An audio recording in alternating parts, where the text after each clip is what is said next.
Guarantee ಯೋಜನೆಗಳು ರಾಜ್ಯದ ಅಭಿವೃದ್ಧಿಯ ದಿಕ್ಕನ್ನೇ ಬದಲಾಯಿಸುತ್ತಿವೆ. 2023 ಮೇ ತಿಂಗಳಲ್ಲಿ ಅಧಿಕಾರಕ್ಕೆ ಬಂದ ಕೂಡಲೇ ನಾವು ಗ್ಯಾರಂಟಿ ಯೋಜನೆಗಳನ್ನು ಜಾರಿಗೆ ತರಲು ಆರಂಭಿಸಿದೆವು. ಶಕ್ತಿ, ಅನ್ನಭಾಗ್ಯ, ಶಕ್ತಿ, ಗೃಹಲಕ್ಷ್ಮಿ, ಗೃಹಜ್ಯೋತಿ, ಯುವನಿಧಿ ಯೋಜನೆಗಳಿಗೆ ಈವರೆಗೆ 96,000 ಕೋಟಿ ರುಗಳಿಗೂ ಹೆಚ್ಚಿನ ಮೊತ್ತವನ್ನು ವಿನಿಯೋಗಿಸಿದ್ದೇವೆ. ಶಕ್ತಿ ಯೋಜನೆಯಲ್ಲಿ 500 ಕೋಟಿ ಟ್ರಿಪ್ಪುಗಳ ಮೂಲಕ ಮಹಿಳೆಯರು ಉಚಿತವಾಗಿ ಸರ್ಕಾರಿ ಬಸ್ಸುಗಳಲ್ಲಿ ಪ್ರಯಾಣ ಮಾಡಿದ್ದನ್ನು ಇತ್ತೀಚೆಗೆ ಆಚರಣೆ ಮಾಡಿದ್ದೇವೆ.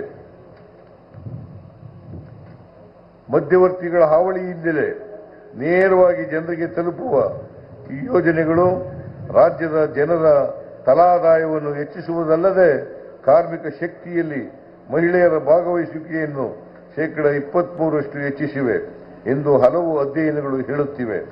ನಾವು ಶಕ್ತಿ ಯೋಜನೆಯನ್ನು ಜಾರಿಗೊಳಿಸುವುದರ ಜೊತೆಗೆ ಸಾರಿಗೆ ಇಲಾಖೆಗೆ ವಿವಿಧ ಮಾದರಿಯ ವಾಹನಗಳು ಸೇರಿದಂತೆ ಒಟ್ಟು 5,049 ಹೊಸ ಬಸ್ಸುಗಳ ಖರೀದಿ ಮತ್ತು 8,473